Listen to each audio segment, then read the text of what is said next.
Сэтгэлийн дархлаа нэвтрүүлэг. Хөгшин залуу хүүхэд томчууд эрэгтэй эмэгтэй ялгаагүй өдөр бүр цаг минут тутамд сэтгэл зүйн мэдрэмж асуудлуудтай тулгарч байдаг. Гагцхүү түүнийгээ мэдрэх, илэрхийлэх, цэгцлэх арга ухаан чадвар чухал юм. Сэтгэлээ удирдах дадал чадвартай болоход сэтгэлийн дархлаа нэвтрүүлэг танд туслана. Сэтгэлийн дархлаа нэвтрүүлгийн ээлжид дугаарын зочноор оролцож байгаа танд энэ өдрийн мэндийг хүргэе. Баярлалаа. Энэ өдрийн мэнд. Цуврал нэвтрүүлгийн маань энэ удаагийн дугаараар тантай OCD гэж ямар учиртай эмгэг юм бэ, тий? Энэ эмгэг ямар шинж тэмдгээр илэрдэг вэ? Ер нь хүн амын дунд хэр тохиолдож байна? За хэрхэн урьдчилан сэргийлэх боломж байдаг юм уу? Эмчилгээ засал үйлчилгээ нь бас яаж хийгддэг талаар үзэгчдэдээ мэдээлэл зөвлөгөө хүргэх юм байгаа. Тэр эхлээд та OCD буюу миний мэдгээр бол зовлон түүлийн эмгэг гэж яриад байдаг. Та энэ эмгэгийн талаар тайлбарлаж хэлж өгөөч. За OCD гэдэг маань ер нь бол англи нэрний товчлол байгаад байгаа. Obsessive compulsive disorder гэдэг нэрний эхний 3 хэсэг нь аваад OCD гэдэг. Ер нь бол хүмүүс OCD гэдгээр нь маш сайн мэддэг. За монголоор л энэ маань улигт бодол албадбал үйлдэлийн эмгэг гэж явдаг. За энэ эмгэг маань ерөнхийдөө сэтгэл түгшилтээс шалтгаалаад стресс болон сэтгэл түгшилтээс шалтгаалж үүсдэг ийм эмгэг байгаа. Тэгэхээр үүсэх шалтгаан нь тодорхой гэсэн үг үү? За ер нь бол үүсэх шалтгаан нь бол дэлхийн нийтийн хэмжээнд үндсэн шалтгаан нь бол одоохондоо тодорхойгүй байгаа. Гэхдээ стрессийн шалтгаантай сэтгэл түгшилтээс илэрч гарч ирж байгаа хариу урвал гэж үзэж байгаа. Олон улсын өвчний 10 дугаар ангилал бид нар баримталж байгаа. Олон улсын өвчний 10 дугаар ангиллын F42 гэдэг ангилалд багтдаг онцлогооны критериэр онцлогдож байгаа учраас бид нар энийг өвчин буюу эмгэг гэж авч үзээд тэгээд эмчилгээ хийж байгаа. Ер нь тархалт нь ямар гэдгийг би хэр түгээмэл ч юм уу. За олон улсын дэлхийн нийтийн хэмжээнд ер нь OCD-ийн тархалтыг 100 мянган хүн амд 1% байдаг. Ер нь нийт хүн амын дунд OCD бол 1% байдаг. Энэ нь бол хэвийн байх ёстой хэмжээ гэж үздэг. За Монгол улсын хэмжээнд бол яг OCD-г дангаар нь судалсан тийм судалгаа бол одоохондоо байхгүй байгаа. Гэхдээ ерөн сүүлийн үед стресс нэмэгдэж байгаатай холбоотой энэ сэтгэл түгшилтийн эмгэгүүд OCD бас ялгаагүй нэмэгдэж байгаа. Бусад стрессийн шалтгаантай ч юм уу сэтгцийн эмгэгтэй харьцуулахад хүмүүст энэ эмгэг хэр онцлогдож илэрдэг вэ? Магадгүй сүүлийн үед хүмүүс дандаа л OCD гэж яриад байна л да. Юм болгон дээр л OCD гэлтэй. За ер нь бол бусад сэтгцийн эмгэгтэй харьцуулсан судалгаа бас байхгүй байгаа учраас шууд энэ их байна ч гэдэг юм эсвэл энэ бага байна гэж хэлэхэд бол өрөөсгөл. Гэхдээ яг энэ стрессийн шалтгаантай үүсэж байгаа эмгэгүүд дундаа бол энэ маань нэлээд түгээмэл тохиолддог юм эмгэг байна. За шалтгааны хувьд болвол сэтгэл түгшил илүүтэй нөлөөлдөг юм байна. Стресс бас нөлөөлдөг юм байна тий.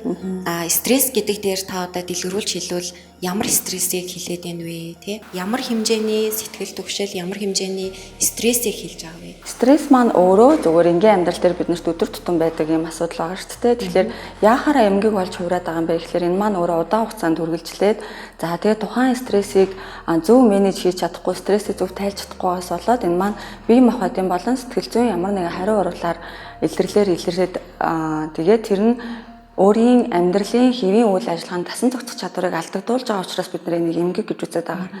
За тэгэхээр бид нэр жирийн хүмүүс бол тухайн өдрийнхөө авсан стрессийг тухайн үедээ ч гэдэг юм уу яриад ч гэдэг юм уу эсвэл өөрийнхөө стресс тайлах аргуудаар тайлаад эсвэл унтаж амраад стресс тайлаад явдаг бол эмгэг болтол гэдэг маань хамгийн багадаа 3 сараас дээш хугацаагаар үргэлжлэх нэгдүгээр. За хоёрдугаар гэх юм бол тухайн илрээд байгаа шинж тэмдэг маань тухайн хүний дасан зохицох нийгэмд ажиллаа хийх болон хэвийн амьдрах тэр үйл ажиллагаанд нь сүргээр нөлөөлөд байгаа учраас энийг бид нар эмгэг гэж үзээд байгаа. За тэгээд сэтгэл түгшилт энгийн сэтгэл түгшилт буюу сэтгэл түгших түгээмэл эмгэг гэж байгаа. За мөн сэтгэл түгшилтийн дайралт буюу панический атак гэж байгаа. Тэрнээс юугаараа ялгаатай вэ гэдэг маань энэ маань түрүүн хэлсэн улигт бодол буюу дахин давтагдаад байдаг таагүй бодлууд үсээд за тэгээ түүнтэй холбоотойгоор мөн дахин давтагдаад байдаг үйлдэлийг хийж байгаа. Энэнгээрээ шинж тэмдгээрээ ялгарч байгаа гэсэн үг. Бага наснд илрэх боломжтой юу? Ер нь одоо онцлогдож байгаа илэрж байгаа нас нь бага наснд бас адилхан энэ OCD байдаг. Тэр маань болохоор хөвчлэн нөгөө эцэг эхчүүд ч гэдэг юм уу хүүхдээ анзаарахтаа энэ бол OCD маа гэж анзаарахаас илүүтэйгээр биеийн ч гэдэг юм эсвэл хүүхдийн өөр өсөлт хөгжилтэй холбоотой эмгэг гэж андуурагдах тохиолдол байгаад байдаг. Яагаад тэгэхээр энэ маань бага насны хүүхдэд илэрхээрээ одоо нөгөө түгшилтээ шалтгаалсан хуруугаа хөхөгч байдаг юм уу, хумсаа мэрэгч байдаг юм уу те эсвэл нөгөө нэг хоолоогоо засагч байдаг юм уу, нүдээ анивчирч байдаг юм уу нөгөө тик гэдэг шинж тэмдгээр илрээд байдаг. Тэгэнгүүт энийг болохоор түгшилтээс шалтгаалж байгаа юм үйлдэл гэхээс илүүтэйгээр нөгөө хүүхдийн эмчид хандагч гэдэг юм уу, мэдрэлийн эмчид хандагч гэдэг юм уу тийм андуурагдах тохиолдол бас байгаад байдаг. За хүүхэд наснд тохиолдохоос гадна бас насан туршидад маш түгээмэл байгаад байдаг.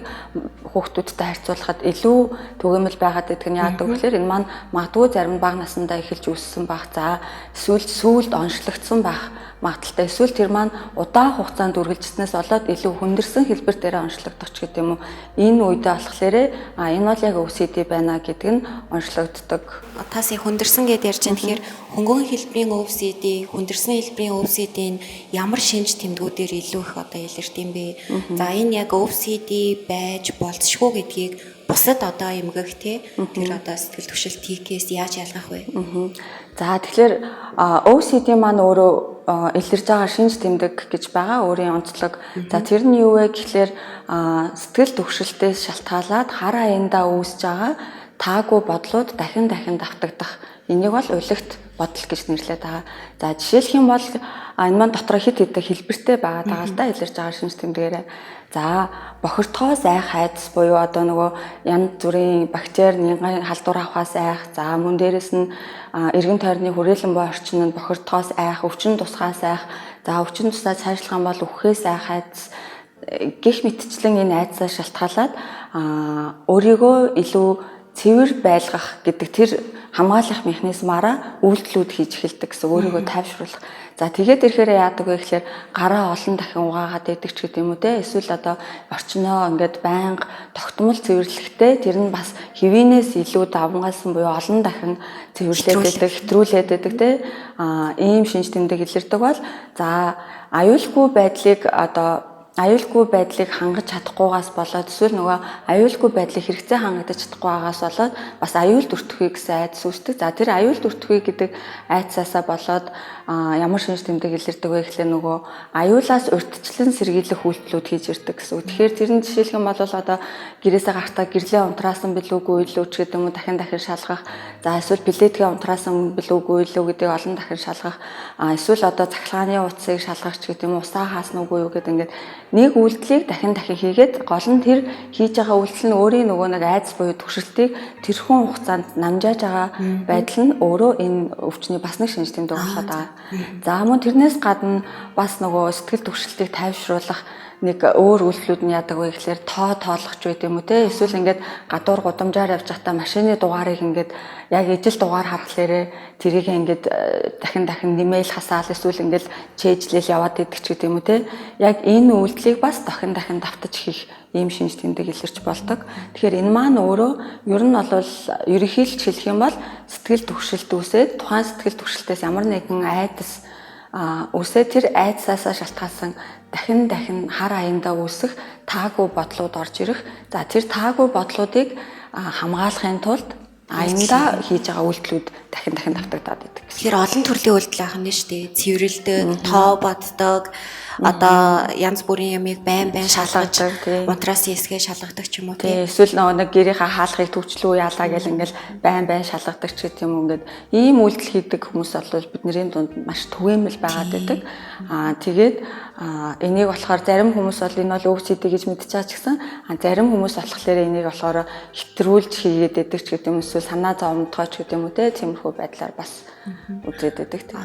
Одоо OCD-тэй хүнд өөрт нь яг энэ хийгээд байгаа энэ айдсаа одоо гадагшлуулах гэх юм уу энэ айцаасаа болж үүсээд ингээ хийгээд байгаа энэ үйлдэл нь өөрийнх нь одоо сэтгцийн эрүүл мэнд, бие махбодын эрүүл мэндэд ямар одоо сөрөг нөлөө үзүүлэх вэ?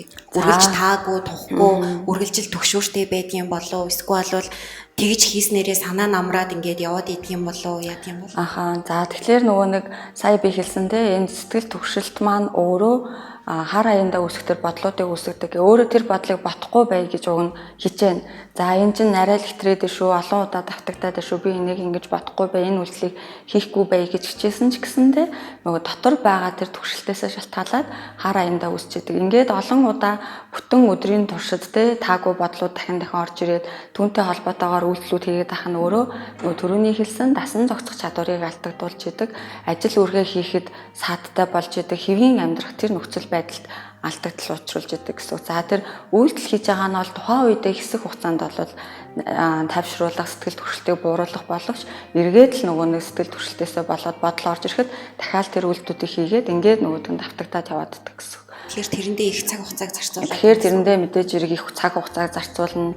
За зарим тохиолдолд бүр ажиллаж хийж чадхаа болно.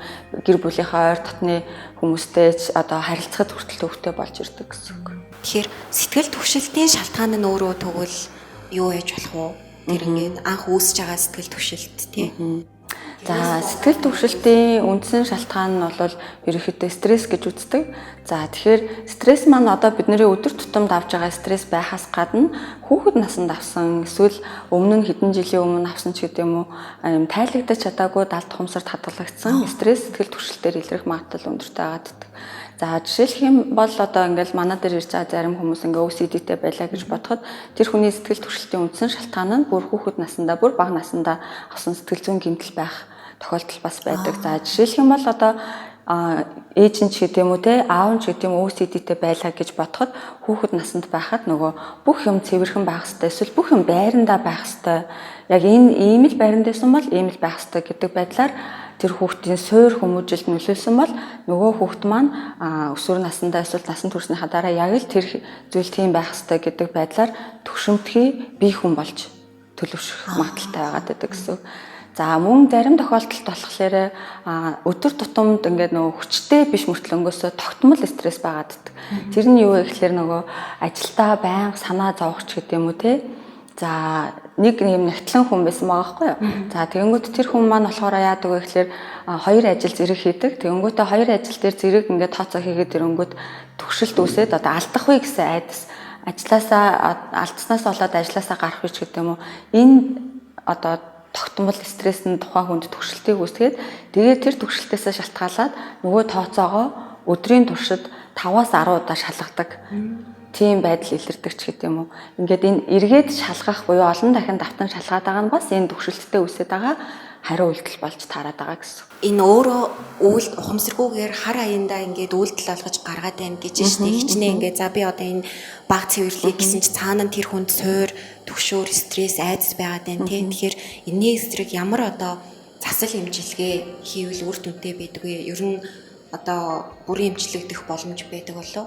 За энэ маань өөрөө бүрийн эмчилэгдэх боломжтой. За заслын хувьд бол үндсэн эмчилгээ бол сэтгэл зүйн эмчилгээ байдаг. За түүний хажуугаар удаан хугацаанд үргэлжилсэн байгаа тохиолдол нөгөө шинж тэмдэг маань илүү гүнзгийрчсэн байгаа тохиолдолд бол бид нэр давхар эмийн эмчилгээтэй хавсрах тохиолдол бас байдаг. За тэгэхээр сэтгэл зүйн эмчилгээ бол гол эмчилгээ бол CBT буюу төрхүүл танин мэдхийн сэтгэл зүйн эмчилгээ бол хийгдэж байгаа. За түүнээс гадна DBT буюу бас энэ төрхүүл танин мэдхийн сэтгэл зүйн бас нэгэн хувилбар болох шууд тухайн айдас болон түгшүүр төрөөд байгаа зүйлтэйгээ нүүр тулах, за түүнээс үүсэж байгаа сэтгэл түгшилтийг даван гарах, даван туулах гэдэг тийм сэтгэл зүйн аргыг бас хэрэгжилж байгаа. За түүнээс гадна мөн тухайн хүний түгшилт үүсгээд байгаа тухайн стрессийг бууруулах психоанализийн аргыг хэрэгжилж болдог. За гэхдээ хамгийн үр дүнтэй арга бол одоо орчин үед олон улсад хэрэглэгдэж байгаа арга бол CBT буюу төрхүүл танин мэдхийн сэтгэл зүйн эмчилгээ хийгдэж байгаа. Өөрөө өөрийгөө одоо ангаах ч юм уу те өөрөө энэ байдлаа ухамсарлаад одоо арга барил олоод ч юм уу ямар нэгэн байдлаар засах боломжтой байдгүй. Магадгүй хөнгөн хэлбэрийн OCD дээр ч юм уу. За тэгэхээр нөгөө нэг ямар нэгэн сэтгэл зүйчийн тусламжгүйгээр ч гэдэм үү ямар нэгэн сэтгцийн эмчийн тусламжгүйгээр магадгүй тухайн хүн өөрийнхөө өвчний талаар судлаач гэдэм үү те сүүлийн үед бол хүмүүс бол маш их хэл мэдээлэлтэй учраас мэдээлэл их авдаг болсон. Тэгэхээр өөртөө илэрж байгаа тэр шимж тэмдгийг яавал одоо бууруулах боломжтой вэ гэдгийг мэдээд тэрийг хэрэгжүүлээд өөртөө илэрч байгаа төвшөлт болон шин шимдгээ бууруулж чадчих юм бол энэ боломжгүй зүйл бол биш тийм боломжтой. Бүр хүнд хэлбэрийн OCD гэж та яриад байгаа тийм. Тэр нь жишээлбэл ямар одоо үйлдэлээр шинж тэмдгээр илэрдэг вэ? За жишээ нь гэх юм бол одоо гараа угаах гэж би түрүү хэлсэн тий. Гараа угаахын байдал маань одоо зөвхөн нэг үйлдэл нь болж таарч штэ. Тэгэнгүүт тэр бохирлогдохоос айх буюу өвчин тусгаас айх, өвтгөөс айх, үхээс айх айцаасаа болоод магадгүй гадуур гарч чадахгүй, олон нийтийн одоо унаанд сууж чадахгүй болдог. Эсвэл ингээд гадуур гараад ингээд юмд барихтаа алчуураар жиргэлдэг ч гэдэм үү, эсвэл ингээд манай дээр нэг тийм хүн байсан л да, ингээд битүү гадуур гарахаараа бэйли өмсдөг, маск зүүдэг, шил зүүдэг, малгай өмсдөг, ингээд ер нь өөрийгөө битүүмжлээ. Тэгээд олон нийтийн унаанд суудаггүй ч гэдэм үү. Энэ байдал нь нийгмээс тусгаарлаад ямар ч ажил хийх боломжгүй, гэрээсээ гарах боломжгүй байдалд хүрсэн тийм хүртэл хүн ирж исэн. Энэ тохиолдолд бол бид нар сэтгэл зүйн эмчилгээ хийхээс гадна бас эмийн эмчилгээ авсарна гэж хэлсэн шүү дээ. Тэгээ эмийн эмчилгээ нь ямар үр дүнтэй байдаг вэ гэхээр нэгдүгээр бид нар транквилизатор буюу сэтгэл түгшилтийг бууруулах, стрессийг бууруулах, булчин суллах үйлчилгээтэй энтэй хавсардаг. Ингэснээрээ нөгөө биед илэрж байгаа зовиорыг бас бууруулж идэг. Биед яаж түгшилт маань нөлөөлдөг вэ гэхлээр вегетатив мэдрэл буюу бидний ургал мэдрэлийг цочроож идэг. Ингэснээр болохоор бидний одоо булчинлаг бүх эрхтнүүд агшилтын байдалд давмгаалж идэг гэсэн. Тэгэхээр бидний зүрх дэлсэхтэй яг түгшсэн үедээ тэр өлегт бодол орж ирсэн үедээ айц төрөх, зүрх дэлсэх, за мөн амьсгал тавчдах, хоолой гороох ч гэдэг юм уу те ийм таагүй шинж тэмдгүүд биед илрээд идэг учраас энэ биеийн шинж тэмдгүүдийг бас бууруулах зорилгоор давхар эмийн эмчилгээтэй авсардаг. Тэгээд дээрэс нь энэ сэтгэл түгшилт болон OCD-г үед илрээд байгаа биеийн шинж тэмдгүүд нь эргээд нөгөө нэг стрессийн хүчийг нэмэгдүүлж идэг учраас нөгөө илэрж байгаа шинж тэмдгийг улам лавшруулад иддэг. Ингээд энэ маань нөгөө чөтгөрийн тойрог гэж нэрлэгддэг тойрогт оруулж идэг. Стресс маань өөрөө биеийн шинжийг нэмэгдүүлж идэг. Биеийн таагүй шинж тэмдгүүд нь эргээд стрессийг үүсгэждэг тийм. Тэгэхээр энэ бодлыг бид нар таслан зогсоохын тулд энэ бодлыг бид нар зөв эерэг тал руу чиглүүлэхийн тулд сэтгэл зүйн эмчилгээг зайлшгүй хийх шаардлагатай байдаг. Өөрсдөө одоо эрүүл мэндийн байгууллагуудад тусламж хүсээд хандах байдал хэр байдаг вэ? Одоо энэ OCD эмгэгийн тухайд тий. За бие махбодын өвчтөй хүмүүс бол өвдөж байгаа учраас тэрийг өвдөж гин гэж мэдээд эмнэлэгт очиод ингээд эмчээс тусламж авдаг те. Гэтэл манай сэтгцийн өвчин тэр дундаа энэ стрессээс шалтгаалж байгаа сэтгцийн эмгэгүүд маань болохоор хөвчлэн эхлээд ингээд өөр эмнэлгүүд дээр андуурагдаж очих тохиолдлууд байгаад байдаг. Тэр нь яахлаа гэхэлэр түрүүний миний хэлсэн биед зовир илрээд ирэнгүүт энэ биеийн одоо зүрхний өвчин байна ч гэдэг юм уу, эсвэл уушиг амьсгалын замын өвчин байна ч гэдэг юм уу, ингээд өөр эмнэлгүүд дээр очиж зөвлөгөө аваад тэгээд тэр талаасаа ямар нэгэн өөрчлөлтгүй учраас энэ бол сэтгцийн шалтгаантай буюу стрессийн шалтгаантай эмгэг байна гэж үзээд манай дээр ирэх тохиолдол байгаад байдаг. Яг өөрөө онцлоод өөрөө ирж байгаа хүмүүс бас байгаа. Эмчилгээ зөвлөгөө авах гэж тусламж авах гэж ирдэг хүмүүс бас байдаг. Засал эмчилгээний үргэлжлэх хугацааны ер нь байдаг вэ? Тэр хэдий хэр хугацаанд энэ асуудлаа шийдвэрлэх боломжтой вэ? За тэгэхээр энэ маань хүн болгон дээр харилцаа адилгүй. Тухайн хүний өөрийн хүлээж авж байгаа, хэрэгжүүлж байгаа те өгсөн өөрөг даалгаврыг биелүүлж байгаа. За тэгээд тэр хийж байгаа үйлдэлтэй эргээд хариу үйлдэл яаж үзүүлж байгаа гэдгээс шалтгаалаад хүн болгон дээр харилцаа адилгүй. За гэхдээ ер нь бол сэтгэл зүйн эмчилгээ маань тэр тусмаа сэтгэл түгшилтийн үед хийгдэж байгаа сэтгэл зүйн эмчилгээ маань хамгийн багтаа 3 сар 6 сараас тэгээд цаашаага хэдэн жилээр үргэлжилдэг. Энэ OCD ихэвчлэн нөгөө нэлээд урт хугацаанд үргэлжилчихэд ирдэг учраас эргээд хэвийн байдалтай ороход бас нэлээд хугацаа шаарддаг. За зарим тохиолдолд бүр 10 жил 20 жил хүртэл сэтгэл зүйн эмчилгээнд дээр явж байгаа тийм тохиолдлууд бас байгаад байдаг. Тэгэхээр энэ нөгөө нэг үйлдэл болон бодол маань дахин давтагдаад ирэхлээр нэгсэндээ дадал болж ирдэг гэсэн. Бид нэр ингээд өөрөө ухамсаргүйгээр хараа янда хийдэг үйлдэлүүд байдаг шүү дээ. Яг тэр шиг дадал болчдөг учраас нэг дадлаас нөгөө дадал шилжихэд бид нэр тодорхой хэмжээний хугацаа шаардлагатай байдаг. урьдчилан сэргийлэх боломж стресс түгшилтээс хамгаалж яаж одоо хүүхдээ тий сэтгэл зүйн үед өвсөдөд өртөхгүйгээр өсгөн хүмүүжүүлэх үү? За тэгэхээр нөгөө хүний сэтгэл зүйн хүмүүжлийн суурь одоо 90% нь 0-5 наснд тавигддаг гэж үздэг. За тэр дотроо 18 сартаагаас 3 настай яг энэ үе бол хүүхдийн нөгөө өөртөө итгэлтэй хүн болох уу, эсвэл бусдын хараад хүн болох уу гэдэг тэр байдал үүсчихдээ. Тэгэхээр ер нь бол хүүхдүүдийг 0-5 наснд яг нөгөө сэтгэл зүйн хувьд таатай орчинд өсгөх. За тэр дотроо хүүхдэд хэрэгцээнүүд гэж байгаа. Тэр хэрэгцээнүүдийг бүрэн хангаж өгч ийж гэмээр хүүхд маань сэтгэл зүйн хувьд доктортой бие хүн болж хүмүүждэг гэсэн. Тэгэхээр магадгүй 0-5 наснд одоо гэр бүлийн хүчирхийлэлд байжсэн ч гэдэг юм, эсвэл ингээл бага наснда хүчирхийлэлд байсан ч гэдэг юм уу те.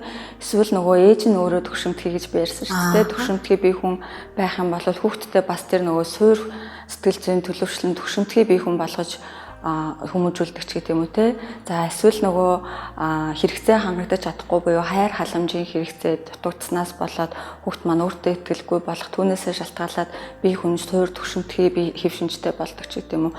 Иймэрхүү шалтгаанууд байдаг учраас хэрэг хүүхд дээр гэж ярьж байгаа бол яг тэр хүүхдийг бүр төрснөөс нь ахуулаад хийн хөвлөд байхаас нэгсүүлээд за зөвхөн физиологийн хэрэгцээгээс хангахаас гадна хайр халамжийн хэрэгцээ, аюулгүй байдлын хэрэгцээ гэдэг зүйлийг хангаж өгч явах хэрэгтэй байдаг. За насанд хүрсэн хүн OCD-д өртөхгүй байхын тулд урьдчилан сэргийлэх боломжтой. За яаж урьдчилан сэргийлэх вэ гэвэл бид нэр түрүү хэлсэн. Энэ маань стрессээс үүдэлтэй үүсэж байгаа бол тухайн үүсэж байгаа стрессийг тухай бүрд нь менеж хийж, тайвшруулж, гадагшлуулж байх хэрэгтэй гэсэн. За тэгэхээр бид нэр стрессийн талаар сүүлийн үед нэлээх ярьдаг болсон те. Тэгэхээр стресс тайлах аргуудын талаар ч гэсэндээ нэлээ мэдлэгтэй болсон. Гэхдээ хүмүүс маань аргуудыг мэддэг ч гэсэндээ хэрэгжүүлэх тал дээр төдийлөн сайнг байгааддаг. Тэгэхээр нөгөө стресс өртөөд байгаагаа нэгдүгээр танин мэдэж чаддаггүй. Хоёрдугаар стресс өртөж байгаагаа танин мэдэж чадсан ч гэсэндээ тухайн стрессээс гарах тэр арга замыг хэрэгжүүлэхгүй байгаад идэг тохиолдлуудаас агаад. Тэгэхээр ер нь бол стресс төрсэн тохиолдолд тухайн стрессийг өөрийнхөө одоо боломжтой аргуудаар тайлж явах хэрэгтэй болж таарна гэсэн үг. За зарим хүмүүс болохоор бүжгэлдэг те, зарим хүмүүс болохоор ууланд алхдаг, зарим хүмүүс спортоор хичээлдэг, зарим хүмүүс болохоор найзуудтайгаа ярилцаа тайвширдаг ч гэдэг юм уу. Гэхдээ энэ дотроо нөгөө эрүүл бус стресс тайлах аргуудыг бас ялгаж таних хэрэгтэй. За эрүүл бус арга гэдэгт маань болохоор нөгөө кофеин агуулсан бүтээгдэхүүн ихээр хэрэглэх ч гэдэг юм уу. Эсвэл арх тамхины хэрэглээ зохисгүй хэрэглээтэй болдог. Эсвэл мөрөөдөө тоглоом тоглох ч гэдэг юм уу. Ямар нэгэн донтолтууд бий болдог. За мөн түүнээс гадна нөгөө уур бухимдлаа бусд руу гаргадаг ч гэдэг юм уу. Эсвэл одоо эмийн зохисгүй хэрэглээтэй болдог ч гэдэг юм. Ингээд юм эрүүл бус стресс тайлах аргуудыг бас хүмүүс хэрэгжүүлэх гээд байгаад байдаг. Тэр дундаа арх тамхины хэрэглээ бол илүү төлхөө байгаад байдаг. Энэ маань өөрөө эргээд сэтгэл түгшилтийг нэмэгдүүлж байгаа учраас нөгөө илэрж байгаа шинж тэмдгүүдийг уламд ордуулж байгаа гэсэн. OCD бол бусад одоо сэтгцийн эмгэг өвчлөлтүүдтэй харьцуулахад засал эмчилгээ сайн авдаг гэж ойлголоо. Тийм, ер нь стрессийн шалтгаантай үүсэж байгаа эмгэгүүд маань өөрөө сэтгэл зүйн эмчилгээ болон эмийн эмчилгээнд эмчлэгдэх боломжтой эмгэг байгаа. За, сэтгэлийн дархлаа нэвтрүүлгийн ээлжид дугаараар OCD буюу одоо өлегт бодлоос үүдэлтэй сэтгэл зүйн эмгэгийн талаар манай үзэгчдэд бас зөвлөгөө мэдээлэл хүргэсэн танд маш их баярлалаа. Баярлалаа. Хамтрагч